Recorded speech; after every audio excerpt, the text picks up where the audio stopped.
The guns have fallen silent for now.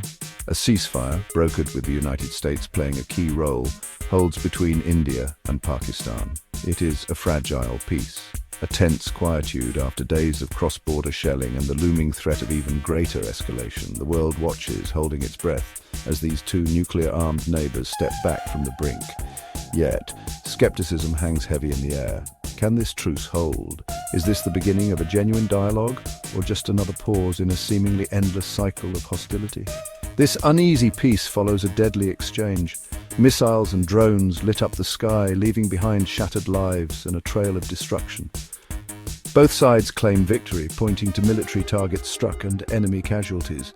The cost of these claims, however, is etched on the faces of the families who have lost loved ones, their grief transcending national borders and political rhetoric. News reports are filled with images of smouldering ruins, houses reduced to rubble, hospitals overflowing with the wounded, and the fear-stricken eyes of children caught in the crossfire. These are not mere statistics, they are human lives irrevocably altered. The ceasefire may have brought a halt to the immediate violence, but the scars of this conflict run deep. The ceasefire, while welcomed by the international community, is being viewed with cautious optimism. Previous agreements have crumbled under the weight of mistrust and the burden of history. The path ahead is fraught with challenges, demanding a level of commitment and political will that has often been absent in the past. The roots of the India-Pakistan conflict are tangled and deep, stretching back to the tumultuous birth of these two nations in 1947. The partition of British India, while intended to provide independence and self-determination, sowed the seeds of discord and displacement. The disputed territory of Kashmir became a flashpoint, its fate left unresolved, a festering wound on the map of the subcontinent. Since then, the two nations have fought 3 major wars and engaged in countless skirmishes and smaller conflicts, each leaving behind a bitter legacy of loss and resentment. The 1998 nuclear tests, conducted by both India and Pakistan, cast a long shadow, raising the stakes of any future conflict to terrifying levels. The recent flare-up, sparked by a deadly attack in Indian-administered Kashmir, is a stark reminder of the volatile nature of the region.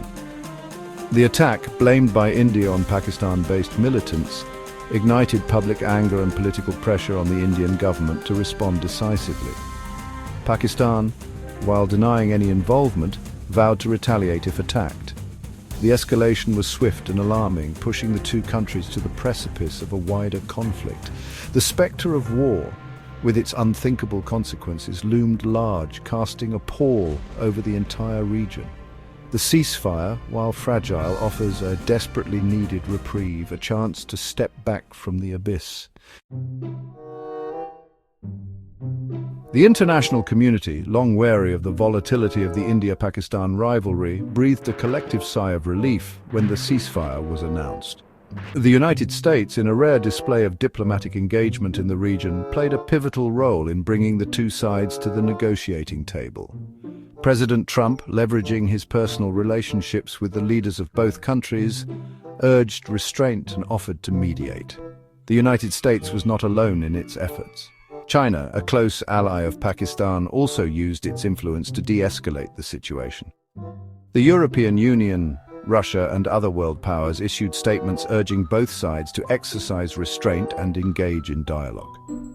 This concerted international pressure, combined with the sobering realization of the potential catastrophic consequences of a full-blown conflict, likely played a crucial role in persuading India and Pakistan to agree to the ceasefire. The involvement of the international community, particularly the United States, highlights the global significance of the India-Pakistan conflict and the stakes involved for regional and global stability. In the villages and towns dotting the border, where the echoes of artillery fire are a chilling reminder of the recent past, people are picking up the pieces of their lives. The ceasefire has brought a welcome respite from the fear and uncertainty that gripped these communities. Markets are slowly reopening, children are returning to schools, and the rhythm of daily life is gradually resuming. Yet a sense of unease lingers. The ceasefire, while holding for now, is fragile, dependent on the goodwill of two nations with a long history of mistrust. The wounds of the recent conflict are still raw, the memories of lost loved ones still fresh. The long-term impact of the ceasefire on these communities remains to be seen. Will it hold, allowing them to rebuild their lives and heal the divisions sown by decades of conflict? Or will it crumble, plunging them back into the abyss of violence and fear? For now, they live in a fragile peace, clinging to the hope that this time perhaps things will be different.